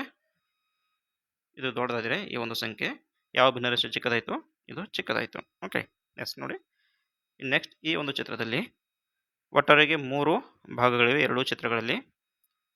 ಹೌದಾ, ಕೆಳಗಡೆ 3 ಇದೆ ಅಂದರೆ 2 ಸಮ ಭಿನ್ನರಾಶಿ ಅಂತ ಹೇಳ್ತೀವಿ ನಾವು. ಹೌದಾ, ಅಂದ್ರೇನು ಒಂದೇ ರೀತಿ ಇರತಕ್ಕಂಥ ಭಿನ್ನರಾಶಿಗಳು. ಓಕೆ, ಸೊ ಸಮ ಭಿನ್ನರಾಶಿಯಲ್ಲಿ ಬೇರೆ ಬೇರೆ ಇರುವಂಥ ಭಿನ್ನರಾಶಿಗಳನ್ನ ನಾನು ಮುಂದಿನ ಕ್ಲಾಸಲ್ಲಿ ಅಂತ ತೆಗೆದುಕೊಳ್ತೀನಿ. ಓಕೆ, ಸೊ ಇವಾಗ ಛೇದ ಒಂದೇ ಇರತಕ್ಕಂಥ ಭಿನ್ನರಾಶಿಗಳನ್ನ ನೋಡ್ತಾ ಇದ್ದೀವಿ ನಾವು, ಅಂದರೆ ಭಾಗಗಳ ಸಂಖ್ಯೆ ಒಂದೇ ಇರಬೇಕು ಎರಡೂ ಚಿತ್ರದಲ್ಲಿ. ಸೊ ಇವಾಗ ಏನೈತೆ ನೋಡಿರಿ, ಎರಡರಲ್ಲೂ 3 ಭಾಗಗಳಿವೆ. ಸೊ ಇದರಲ್ಲಿ 2 ಭಾಗಗಳನ್ನು ತುಂಬಲಾಗಿದೆ, ಇದರಲ್ಲಿ ಕೇವಲ ಒಂದೇ ಭಾಗವನ್ನು ತುಂಬಲಾಗಿದೆ. ಹಾಗಾದರೆ ಸೊ ಯಾವುದು ಒಂದು ಭಿನ್ನರಾಶಿ ಜಾಸ್ತಿ ಐತೆ ಇವಾಗ, ಯಾವ ಫ್ರಾಕ್ಷನ್ ಜಾಸ್ತಿ ಆಯಿತು? So this fraction is greater then this one. ಹೌದಾ, ಸೊ 2/3 ಈಸ್ ಗ್ರೇಟರ್ ದೆನ್ 1/3. ಹೌದಾ ನೋಡಿ, ಗ್ರೇಟರ್ ದೆನ್ ಅಂತೀವಿ ಅಂದರೆ ಸೊ 1/3ಕ್ಕಿಂತ 2/3 ದೊಡ್ಡದು.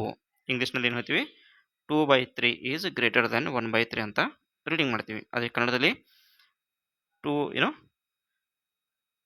1/3ಕ್ಕಿಂತ 2/3 ದೊಡ್ಡದು, ಈ ರೀತಿ ನಾವು ಅದನ್ನು ರೀಡಿಂಗ್ ಮಾಡ್ತೀವಿ. ಎಸ್, ನೆಕ್ಸ್ಟ್ ನೋಡಿ ಮುಂದಿನದಾಗಿ ಈ ಒಂದು ಚಿತ್ರ ನೋಡಿ. ಸೊ ಇಲ್ಲಿ 2 ಭಾಗ ಇದೆ, ಇಲ್ಲಿ 6 ಭಾಗ ಇದೆ. ಸೊ ಇದನ್ನು ನೋಡ್ಕೊಳ್ಳಿ ಈಗ. ಓಕೆ, ಇದು 1/2 ಅಂತ ಇದೆ, ಇಲ್ಲಿ 3/6 ಇದೆ, ಇಲ್ಲಿ 1/2 ಇದೆ. ಇಲ್ಲಿ ನೋಡಿ ಛೇದದಲ್ಲಿ ನಿಮಗೆ ಬೇರೆ ಇದೆ. ಹೌದಾ, ಅಂದರೆ ಒಟ್ಟು ಭಾಗಗಳ ಸಂಖ್ಯೆ ಬೇರೆ ಇದೆ, ಆದರೆ ಇಲ್ಲಿ ಕೊಟ್ಟಿರ್ತಕ್ಕ 3/6 ಅಂದರೆ ಒಟ್ಟಾರೆ ಇರುವಂಥ 6ರಲ್ಲಿ 3ಅನ್ನು ಶೇಡ್ ಮಾಡಲಾಗಿದೆ.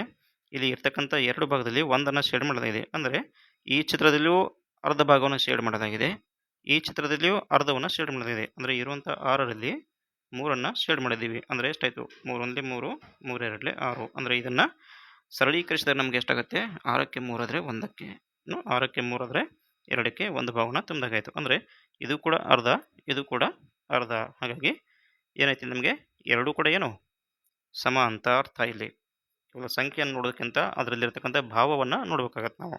ಓಕೆ, ಸೊ ಅದು ಯಾವ ರೀತಿ ನಮಗೆ ಕ್ವಶನ್ ಮಾಡಲಾಗಿದೆ, ಯಾವ ರೀತಿ ಕೊಡಲಾಗಿದೆ, ಹೌದಾ, ಎಲ್ಲ ರೀತಿಯ ಅಬ್ಸರ್ವೇಷನ್ ಕೂಡ ಇಲ್ಲಿ ನಮಗೆ ಇರಬೇಕಾಗತ್ತೆ. ಓಕೆ, ಸಂಖ್ಯೆ ದೊಡ್ಡದೆ ಅಂತ ಹೇಳಿ ಕೇವಲ ಅದನ್ನೇ ದೊಡ್ಡದನ್ನು ಅನ್ನೋ ಹಾಗೆಲ್ಲ. ಚಿತ್ರವನ್ನು ಕ್ಯಾಲ್ಕುಲೇಷನ್ ಮಾಡದೇ ಕೇವಲ ಚಿತ್ರಗಳನ್ನ ನೋಡಿ ಅಥವಾ ಫ್ರಾಕ್ಷನನ್ನು ನೋಡೋದ್ರ ಮೂಲಕ ನೀವು ಆನ್ಸರನ್ನು ಮಾಡ್ಬೋದು. ನೋಡಿ 2ಕ್ಕೆ 1 ಇದೆ, ಹಾಗಾದರೆ 6ಕ್ಕೆ 3 ಇದೆ, ಅಂದರೆ ಎಷ್ಟಾಯಿತು? 2ಕ್ಕೆ 1 ಅಂದರೆ 6ಕ್ಕೆ 3 ಅಂದರೆ 2 ಕೂಡ ಸಮಾನ ಅಲ್ವಾ, 2 ಅರ್ಧನೇ ಆಯಿತು. ಹೌದಾ, ಹಾಗಾಗಿ 2 ಫ್ರಾಕ್ಷನ್ ನಮಗೆ ಏನಾಗುತ್ತೆ, 2 ಸಮಾನ ಭಿನ್ನರಾಶಿಗಳು, ಅಂದರೆ 2 ಒಂದಕ್ಕೊಂದು ಸಮವಾಗಿವೆ. ಇಲ್ಲಿ ದೊಡ್ಡದು ಮತ್ತು ಸಣ್ಣದು ಯಾವುದೇ ರೀತಿ ಬರೋದಿಲ್ಲ. ಓಕೆ, ಹಾಗಾದರೆ ಇನ್ನು ನೆಕ್ಸ್ಟ್ ನೋಡಿ 4ನೇ ಚಿತ್ರವನ್ನು ನೋಡಿ. ಇಲ್ಲಿಯೂ ಕೂಡ ಒಟ್ಟಾರೆಗೆ 6 ಭಾಗಗಳನ್ನು ಕೊಡಲಾಗಿದೆ, ಇಲ್ಲಿಯೂ ಕೂಡ ಒಟ್ಟಾಗಿ 6 ಭಾಗಗಳನ್ನು ಕೊಡಲಾಗಿದೆ. ಸೊ ಇಲ್ಲಿ ಎಷ್ಟನ್ನು ಶೇಡ್ ಮಾಡಲಾಗಿದೆ, 1 ಮಾತ್ರ ಶೇಡ್ ಆಗಿದೆ. ಅದೇ ರೀತಿ ಇಲ್ಲಿ 1 2 3 4 4 ಭಾಗವನ್ನು ಶೇಡ್ ಮಾಡಲಾಗಿದೆ. ಹಾಗಾದರೆ ಯಾವ ಒಂದು ಭಿನ್ನರಾಶಿ ಜಾಸ್ತಿ ಐತಿ ಇಲ್ಲಿ, 4/6. ಈ ಕಡೆಗೆ ನಾವು ಚಿಹ್ನೆಯನ್ನು ತೋರಿಸ್ತೀವಿ ಈ ರೀತಿ. ಸೊ ಈ ಒಂದು ಚಿತ್ರ ಏನಿದೆ, ಈ ಒಂದು ಕಾಪಿನ ನಾನು ಡಿಸ್ಕ್ರಿಪ್ಷನ್ ಬಾಕ್ಸ್ನಲ್ಲಿ ಲಿಂಕ್ ಹಾಕಿರ್ತೀನಿ. ಸೊ ತಾವು ಅದರ ಮೇಲೆ ಕ್ಲಿಕ್ ಮಾಡಿ ಸಾಧ್ಯ ಆದರೆ ತಾವು ಪ್ರಿಂಟ್ ತೊಗೋಬೋದು, ಅಥವಾ ಅದೇ ರೀತಿ ಚಿತ್ರಗಳನ್ನ ಮಕ್ಕಳಿಗೆ ಬುಕ್ನಲ್ಲಿ ಹಾಕಿಕೊಟ್ಟು ತಾವು ಬಿಡಿಸೋದಕ್ಕೆ ಹೇಳ್ಬೋದು. ವಿದ್ಯಾರ್ಥಿಗಳಿದ್ದರೆ ತಾವು ಕೂಡ ಪ್ರಾಕ್ಟೀಸ್ ಮಾಡೋದು, ಅಥವಾ ಯಾರಾದರೂ ನಿಮ್ಮ ಅಣ್ಣ ತಮ್ಮ ಅಕ್ಕ ತಂಗಿ ಯಾರಾದರೂ ಸ್ಕೂಲಲ್ಲಿ ಓದ್ತಾ ಇದ್ದರೆ ಅವರಿಗೆ ಕೂಡ ತಾವು ಪ್ರಾಕ್ಟೀಸ್ ಮಾಡೋದಕ್ಕೆ ಇಲ್ಲಿ ಕೊಡಬಹುದು. ಯಾಕಂದರೆ ಚಿತ್ರದ ಮೂಲಕ ಕಲಿತ ಮಕ್ಕಳು ಸ್ವಲ್ಪ ಎಫೆಕ್ಟಿವ್ ಆಗಿ ಕಲಿತಾರೆ. ಹಾಗೆ ಎಲ್ಲವನ್ನು ಕ್ಯಾಲ್ಕುಲೇಷನ್ ಮಾಡಬೇಕಂತ ನೋಡೋಕ್ಕಿಂತ ಅದರಲ್ಲಿ ಇರ್ತಕ್ಕಂಥ ಭಾವನೆಯನ್ನು ಅರ್ಥ ಮಾಡಿಕೊಂಡು ನೀವು ಅದನ್ನು ಏನು ಮಾಡೋದು, ಆನ್ಸರನ್ನು ಮಾಡಬೇಕಾಗತ್ತೆ. ಎಸ್, ಇಲ್ಲಿ ನೋಡಿ ಇವಾಗ ಕೇವಲ ಚಿತ್ರವನ್ನು ಕೊಟ್ಟಿದ್ದಾರೆ, ನೀವು ಇಲ್ಲಿ ಫ್ರಾಕ್ಷನನ್ನು ಬರೀಬೇಕು. ಆದರೆ ಇಲ್ಲಿ ಚಿತ್ರ ಸಹಿತ ಫ್ರಾಕ್ಷನನ್ನು ಕೊಡಲಾಗಿತ್ತು, ಅದರಲ್ಲಿ ಸಣ್ಣದು ದೊಡ್ಡದನ್ನು ಗುರುತಿಸಿದ್ರ. ಅದೇ ರೀತಿ ಇಲ್ಲಿ ಕೇವಲ ಚಿತ್ರವನ್ನು ಮಾತ್ರ ಕೊಡಲಾಗಿದೆ, ಫ್ರಾಕ್ಷನ್ ಮತ್ತು ಏನು ಸಿಂಬಾಲನ್ನು ಎರಡು ನೀವೇ ತೋರಿಸ್ಬೇಕು. ಯಾವುದು ದೊಡ್ಡದು ಯಾವುದು ಸಣ್ಣದು ಅಂತ ಕೂಡ ನೀವು ಏನು ಮಾಡಬೇಕಿಲ್ಲ ತೋರಿಸ್ಬೇಕಾಗುತ್ತೆ. ಹಾಗಾದರೆ ತೋರಿಸೋದಕ್ಕಿಂತ ಮೊದಲು ಕೇವಲ ಚಿತ್ರವನ್ನು ನೋಡಿ ಮೊದಲು ಆನ್ಸರ್ ಮಾಡಿಲ್ಲಿ. ಸೊ ಒಟ್ಟು ಎಷ್ಟಿದೆ, 1 2 3 4 5 6 7 8 ಒಟ್ಟು 8 ಭಾಗ ಇದೆ. ಇಲ್ಲಿ 1 2 3 4 5 6 7 8 ಇಲ್ಲಿ ಕೂಡ 8 ಭಾಗವಿದೆ. ಸೊ 8ರಲ್ಲಿ ಎಷ್ಟನ್ನು ಶೇಡ್ ಮಾಡಲಾಗಿದೆ? ಇಲ್ಲಿ 2 ಭಾಗವನ್ನು ಶೇಡ್ ಮಾಡಲಾಗಿದೆ. ಹಾಗಾದರೆ ಯಾವುದು ದೊಡ್ಡದಾಯಿತು? ಸೊ ಎಡಗಡೆ ಚಿತ್ರ ದೊಡ್ಡದಾಯಿತು, ಬಲಗಡೆ ಚಿತ್ರ ಸಣ್ಣದಾಯಿತು. Okay, left hand side is bigger then right hand side. ಹಾಗಾದರೆ ಇದರ ಒಂದು ಏನು ಬರ್ತೀವಿ? ಫ್ರ್ಯಾಕ್ಷನನ್ನು ಹೇಗೆ ಬರ್ತೀವಿ ನಾವು? ಒಟ್ಟು 8 ಭಾಗವಿದೆ ಅಂದರೆ ಕೆಳಗಡೆ 8 ಆಯಿತು, ಹೌದಾ?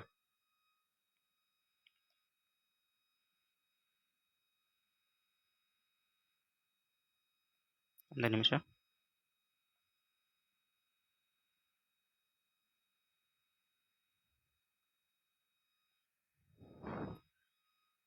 ಎಸ್, ನೋಡಿ ಒಟ್ಟು 8 ಭಾಗವಿದೆ.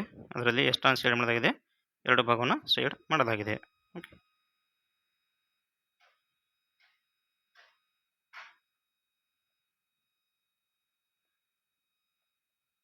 ಎಸ್, ಇಲ್ಲಿ ನೋಡಿ ಎಷ್ಟು ಭಾಗವನ್ನು ಶೇಡ್ ಮಾಡಲಾಗಿದೆ ಈಗ?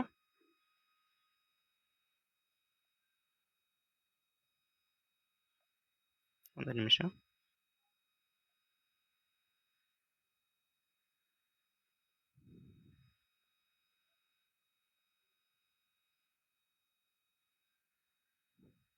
ಎಸ್, ಇಲ್ಲಿ ಎಷ್ಟಾಯ್ತು ಈಗ? 1/8 ಅಂತ, ಹೌದಾ? ಅಂದರೆ ಎಷ್ಟಾಯಿತು? ಇರುವಂಥ 2 ಭಾಗದಲ್ಲಿ ಏನು ಒಂದು ಭಾಗನ ಮಾತ್ರ ಶೇಡ್ ಮಾಡಲಾಗಿದೆ.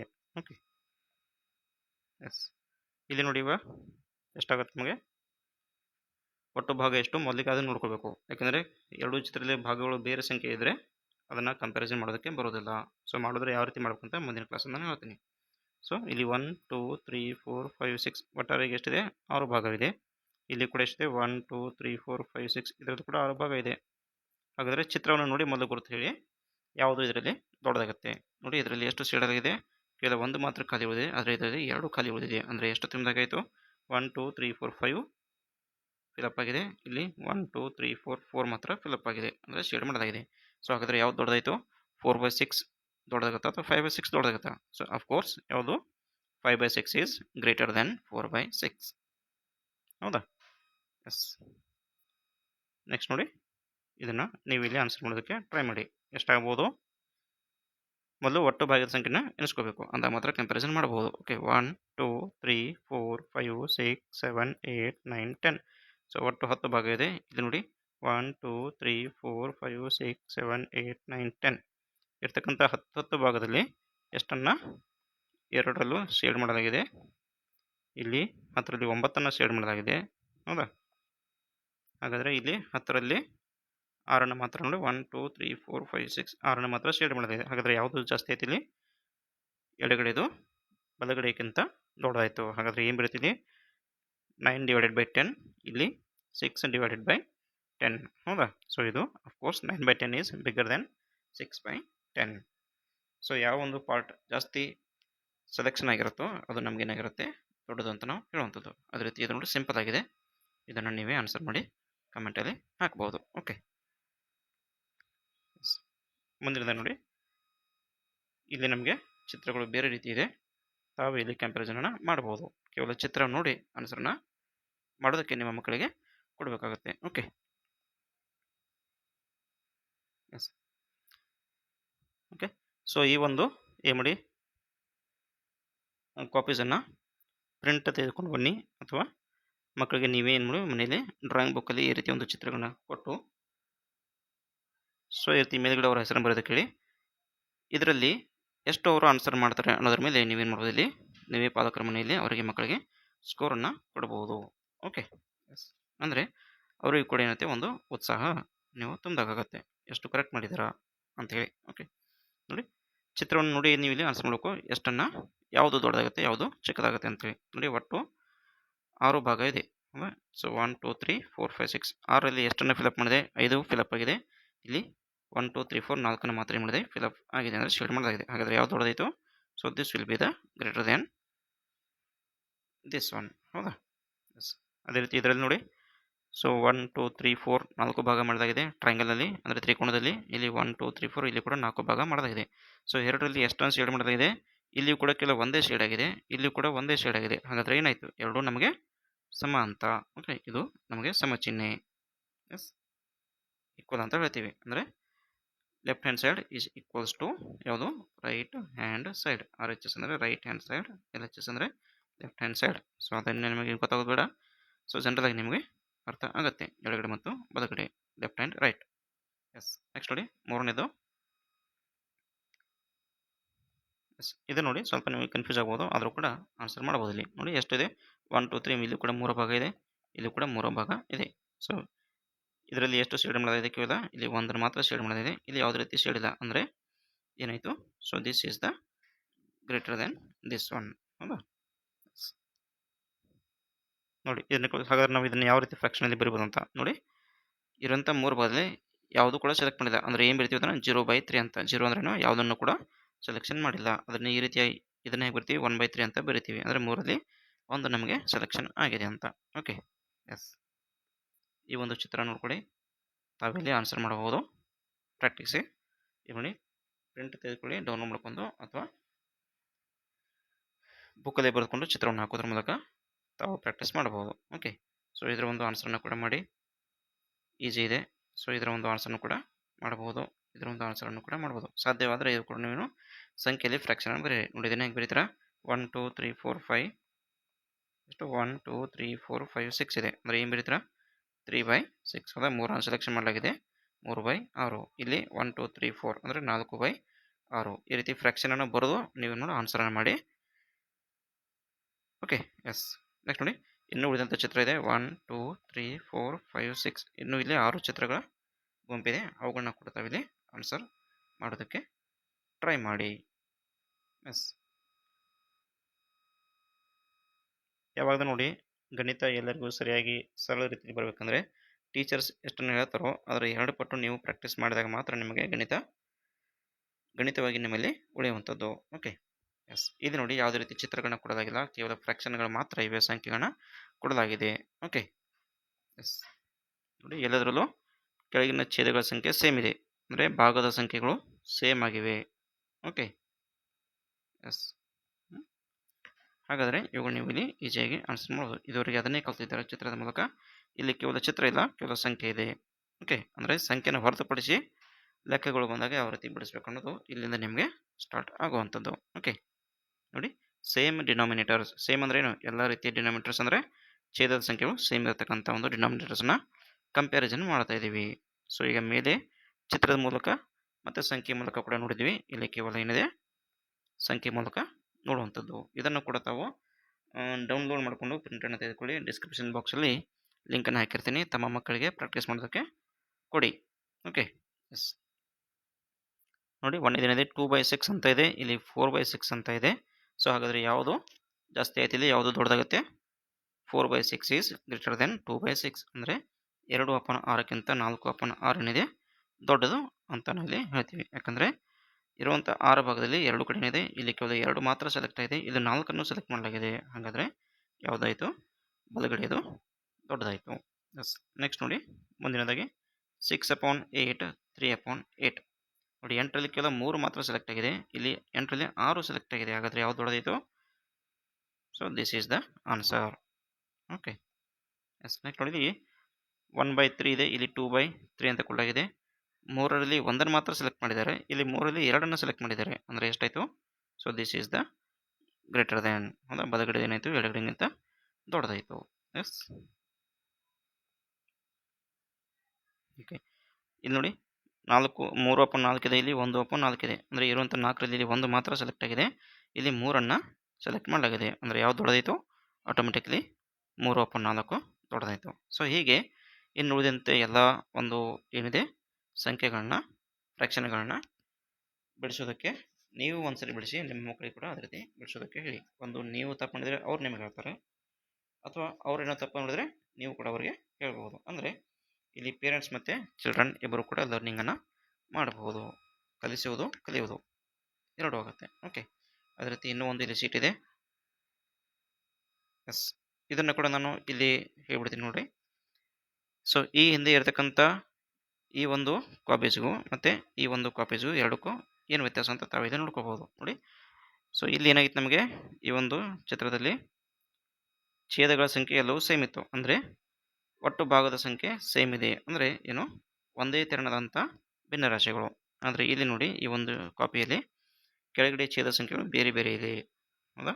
ನೋಡಿ ಇಲ್ಲಿ 7 ಇದೆ, ಇಲ್ಲಿ 12 ಇದೆ, ಇಲ್ಲಿ 7 ಇದೆ, ಇಲ್ಲಿ 4 ಇದೆ, ಇಲ್ಲಿ 12 ಇದೆ, 8 ಇದೆ, 9 ಇದೆ, 10 ಇದೆ. ಅಂದರೆ ಛೇದಗಳ ಸಂಖ್ಯೆ ಬೇರೆ ಇದ್ದರೆ ಅವುಗಳನ್ನ ನಾವೇನು ಹೇಳ್ತೀವಿ?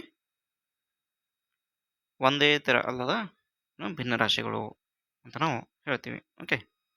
ಅನ್ಲೈಕ್ ಫ್ರ್ಯಾಕ್ಷನ್ಸ್ ಅಂದರೆ ಏನು ಹೇಳ್ತೀವಿ ಇಂಗ್ಲೀಷ್ನಲ್ಲಿ? Unlike fractions. ಹೌದಾ? ಎಸ್. ಹಾಗಾದರೆ ಇವುಗಳನ್ನ ನಾವು ಯಾವ ರೀತಿ ಕಂಪ್ಯಾರಿಸನ್ ಮಾಡಬೇಕು? ನೋಡಿ, ಒಂದು ವಿಷಯ ಹೇಳ್ತೀನಿ. ಯಾವುದನ್ನು ನಾವು ಕಂಪ್ಯಾರಿಸನ್ ಮಾಡ್ಬೇಕಂದ್ರೆ ಎರಡು ಒಂದೇ ತೆರನಾಗಿರಬೇಕು. ಅಂದಾಗ ಮಾತ್ರ ನಾವು ಏನು ಮಾಡ್ತೀವಿ? ಕಂಪ್ಯಾರಿಸನ್ ಮಾಡೋವಂಥದ್ದು. ಎಸ್. ನೋಡಿ, ಒಂದು ಕ್ರಿಕೆಟ್ ಮ್ಯಾಚಲ್ಲಿ, ಸೊ ಇದನ್ನು ಕಂಪ್ಲೀಟಾಗಿ ತಾವಿಲ್ಲಿ ನೋಡ್ಬೋದು. ಒಂದು ಕ್ರಿಕೆಟ್ ಮ್ಯಾಚಲ್ಲಿ 11 ಜನ ಇರ್ತಾರೆ. ಓಕೆ. 11 ಜನರಲ್ಲಿ ಒಂದು ಕ್ರಿಕೆಟ್ ಮ್ಯಾಚ್ ಆಡ್ಬೇಕಾದ್ರೆ ಒಂದು ಟೀಮಲ್ಲಿ 11 ಜನ ಇರ್ತಾರೆ. ಸೊ ಮತ್ತೊಂದು ಟೀಮಲ್ಲಿ ಏನಾದರೂ ಕಡಿಮೆ ಇದ್ದರೆ, 9 ಜನ 10 ಜನ ಅಷ್ಟೇ ಇದ್ದರೆ, ಸೊ 10 ಜನ ಇಟ್ಕೊಂಡು ನಾವೇನಾದರೂ ಇವ್ರ ಜೊತೆ ಆಟ ಆಡ್ಬೋದಾ? ಇಲ್ಲ. ಯಾಕಂದರೆ ಕಂಪ್ಯಾರಿಸನ್ ಮಾಡೋಕ್ಕಾಗೋದಿಲ್ಲ. ಯಾಕಂದರೆ ಇಲ್ಲಿ 11 ಜನ ಇರ್ತಾರೆ, ಇಲ್ಲಿ ಕೇವಲ 10 ಜನ ಇರ್ತಾರೆ. ಸೊ 10 ಜನರ ಒಂದು ಏನು ಕ್ರಿಕೆಟ್ ಟೀಮ್ ಮಾಡೋ ಹಾಗಿಲ್ಲ. ಅಥವಾ ಮಾಡಿದರೂ ಕೂಡ ಏನಾಗುತ್ತೆ? ಸೊ ಇವರು 11 ಜನ ಇರ್ತಾರೆ, ಇವರು 10 ಜನ ಇಟ್ಕೊಂಡು ನಾವು ಹಾಗೆ ಸಹಜವಾಗಿ ಗೆಲ್ಲಿ ಆಟ ಆಡ್ತಾ ಇರ್ತೀವಿ. ಹೌದಾ?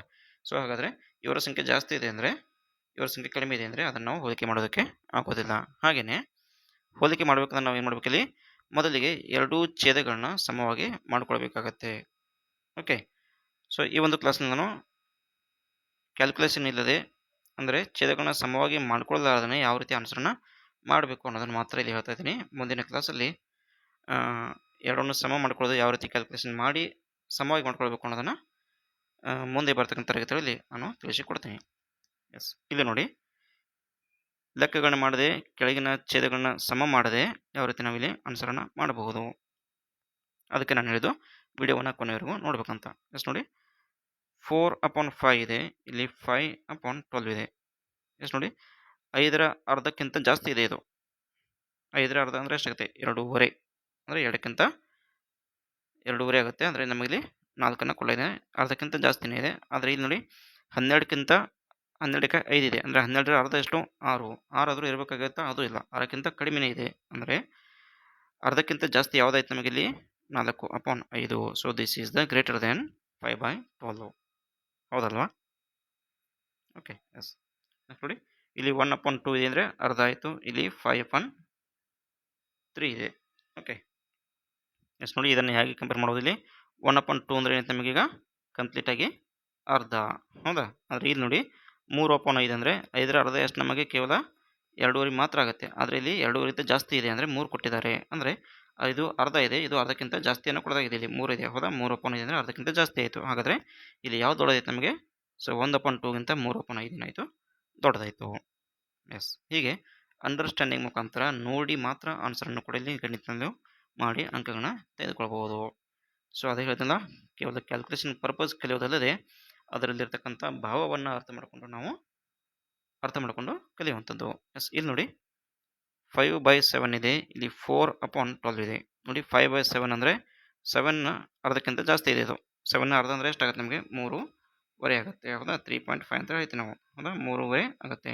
ಸೊ 3.5ಗಿಂತ 5 ದೊಡ್ಡದಾಯಿತು, ಅಂದರೆ ಅರ್ಧಕ್ಕಿಂತ ಜಾಸ್ತಿ ಇದೆ. ಇಲ್ಲಿ ನೋಡಿ 12ರ ಅರ್ಧ ಎಷ್ಟಾಗುತ್ತೆ ನಮಗೆ? 12ರ ಅರ್ಧ ಅಂದರೆ 6 ಆಯಿತು. ನಮಗಿಲ್ಲಿ 6ಕ್ಕಿಂತ ಕಡಿಮೆನೇ ಇದೆ, ಅಂದರೆ ಅರ್ಧಕ್ಕಿಂತ ಇದು ಕಡಿಮೆ ಇದೆ. ಹಾಗಾಗಿ ಯಾವ್ದು ದೊಡ್ಡದಾಯಿತು ನಮಗೆ? 5/7 is greater than 4/12. Yes. So ಈ ರೀತಿ ತಾವು ಅರ್ಥ ಮಾಡಿಕೊಂಡು ಬಿಡಿಸೋದಕ್ಕೆ ಪ್ರಯತ್ನ ಮಾಡಬೇಕು. ಇನ್ನೊಂದೆರಡನ್ನು ನಾನು ಇಲ್ಲಿ ಹೇಳ್ಕೊಡ್ತೀನಿ ರ್ಯಾಂಡಮ್ ಆಗಿ. ತಾವು ಬೇರೆದನ್ನು ಕೂಡ ಪ್ರಿಂಟನ್ನು ತೆಗೆದುಕೊಂಡು ಡೌನ್ಲೋಡ್ ಮಾಡ್ಕೊಂಡು ಆನ್ಸರನ್ನು ಮಾಡಬಹುದು. ನೋಡಿ, ಈ ಒಂದು ತೆಗೆದುಕೊಳ್ತೀನಿ, ಈ ಒಂದು ಎಕ್ಸಾಂಪಲ್ನ.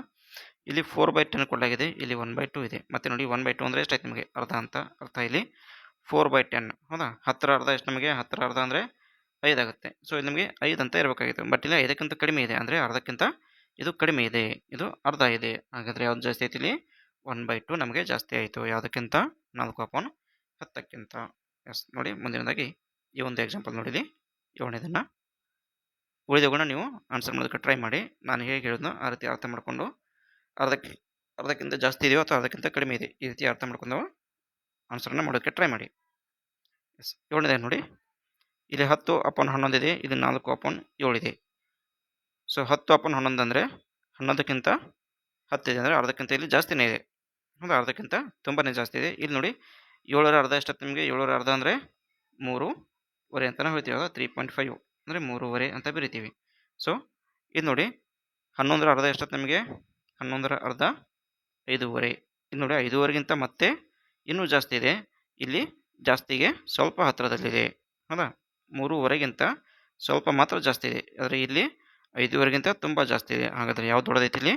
10/11 4/7ಕ್ಕಿಂತ ದೊಡ್ಡದಾಯಿತು.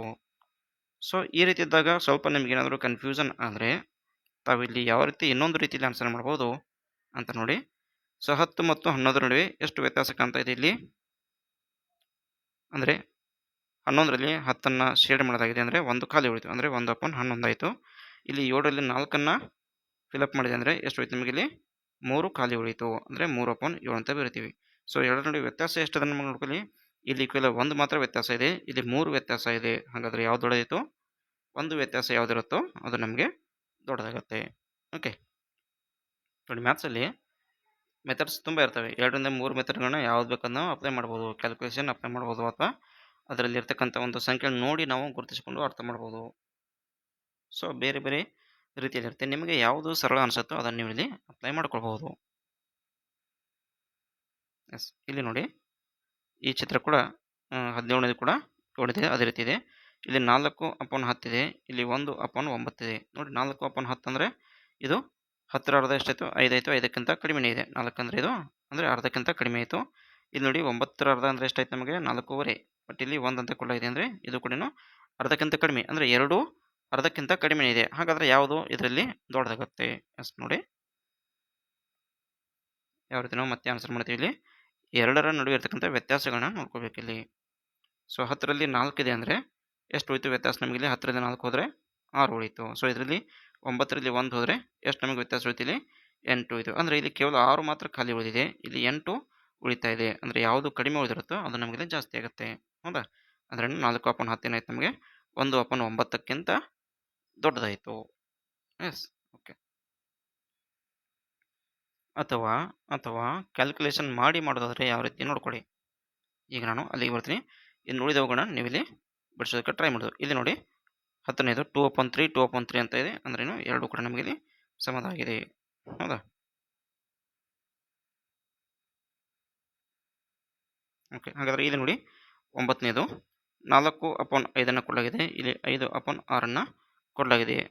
ಹಾಗಾದರೆ ಇದರಲ್ಲಿ ಯಾವುದು ಸರ್ ದೊಡ್ಡದಂತ ನೀವು ಕೇಳ್ಬೋದು. ನೆಕ್ಸ್ಟ್ ನೋಡಿ ಈ ರೀತಿ ಬಂದಾಗ ಯಾವ ರೀತಿ ಬಿಡಿಸ್ಬೇಕಾಗತ್ತೆ ನಾವು. ಇದು ನೋಡಿ ಇಲ್ಲಿ 5ರ ಅರ್ಧ ಎಷ್ಟಾಯ್ತು ನಮಗೆ? 2/2. ಇಲ್ಲಿ 4 ಕೊಟ್ಟಿದ್ದಾರೆ ಅಂದರೆ ಅದಕ್ಕಿಂತ ಜಾಸ್ತಿನೇ ಇದೆ ಇದು. ಇದು ನೋಡಿ 6ರ ಅರ್ಧ ಎಷ್ಟಾಯ್ತು? 3 ಆಯಿತು. ಬಟ್ ಇಲ್ಲಿ 5 ಕೊಡಲಾಗಿದೆ, ಅಂದರೆ ಇದು ಕೂಡ ಅರ್ಧಕ್ಕಿಂತ ಜಾಸ್ತಿ ಇದೆ. ಸರ್ 2 ಅರ್ಧಕ್ಕಿಂತ ಜಾಸ್ತಿ ಇದೆ, ಹಾಗಾದರೆ ಯಾವುದು ದೊಡ್ಡದಂತ ನಾವು ಗುರುತಿಸೋದು. ನೋಡಿ ಸೆಕೆಂಡ್ ಮೆಥಡ್ ಏನಿದೆ, ನಾನು 2ರ ನಡುವೆ ಇರತಕ್ಕಂಥ ವ್ಯತ್ಯಾಸವನ್ನು ನೋಡ್ಕೋಬೇಕೀಗ. ಸೊ 2ರ ನಡುವೆ ವ್ಯತ್ಯಾಸ ಎಷ್ಟಿದೆ? ಇಲ್ಲಿ 5 ಇದೆ, ಇಲ್ಲಿ 4 ಇದೆ. 5ರಲ್ಲಿ 4 ಹೋದರೆ ಎಷ್ಟದು? ಕೇವಲ 1 ಉಳಿತು ವ್ಯತ್ಯಾಸ.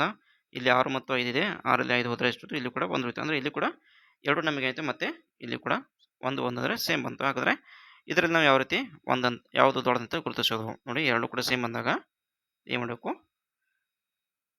ನೋಡಿ, ಯಾವ ರೀತಿ ಮತ್ತೆ ನಾವು ಗುರುತಿಸ್ಬೇಕಿಲ್ಲಿ. ಕೊಟ್ಟಂಥ ನಂಬರ್ಗಳನ್ನ ಕ್ರಾಸ್ ಮಲ್ಟಿಪ್ಲೈ ಮಾಡಬೇಕಿಲ್ಲಿ. ಓಕೆ, ನೋಡಿ ಯಾವುದು ನಿಮಗೆ ಕನ್ಫ್ಯೂಸ್ ಆದಾಗ ಏನು ಮಾಡ್ತೀರಾ, ಯಾವ್ದು ದೊಡ್ಡದಂತ ಗುರುತಿಸೋದಕ್ಕೆ ಆಗದೇ ಇದ್ದಾಗ ಈ ರೀತಿ ಕೊನೆಯಲ್ಲಿ ಬರುವಂಥದ್ದು ಕ್ಯಾಲ್ಕುಲೇಷನ್ ಪಾರ್ಟ್. ಇಲ್ಲಿಂದ ನಾವು ಗಣಿತ ಲೆಕ್ಕವನ್ನು ಶುರು ಮಾಡ್ತೀವಿ. ಇಲ್ಲಿ ಫ್ರ್ಯಾಕ್ಷನಲ್ಲಿ ಯಾವುದು ದೊಡ್ಡದಂತೆ ಗುರುತಿಸೋದಕ್ಕೆ. ಓಕೆ, ಏನು ಮಾಡ್ತೀರಾ, ಇಲ್ಲಿ ಸಿಂಪಲ್ ಆಗಿ ಕ್ರಾಸ್ ಮಲ್ಟಿಪ್ಲೈ ಮಾಡಬೇಕು. ಅಂದರೆ ಎರಡೂ ಕಡೆ ಇರ್ತಕ್ಕಂಥ ಸಂಖ್ಯೆಗಳನ್ನು ವಿರುದ್ಧ ದಿಕ್ಕಿನಲ್ಲಿ ಮಾಡ್ತೀವಿ, ಗುಣಿಸ್ತೀವಿ. ನೋಡಿ 4 ಮತ್ತು 6 ಗುಣಿಸ್ಬೇಕು, ಇಲ್ಲಿ 5 ಮತ್ತು 5 ಗುಣಿಸ್ಬೇಕಾಗುತ್ತೆ. ಸೊ 6 4 ಎಷ್ಟಾಗುತ್ತೆ ನಮಗೆ? 6 4 24. ಓಕೆ, ಸೊ ಅದೇ ರೀತಿ ಇಲ್ಲಿ ಎಷ್ಟಾಗುತ್ತೆ ನಮಗೆ ನೋಡಿ ಸೆಕೆಂಡಲ್ಲಿ.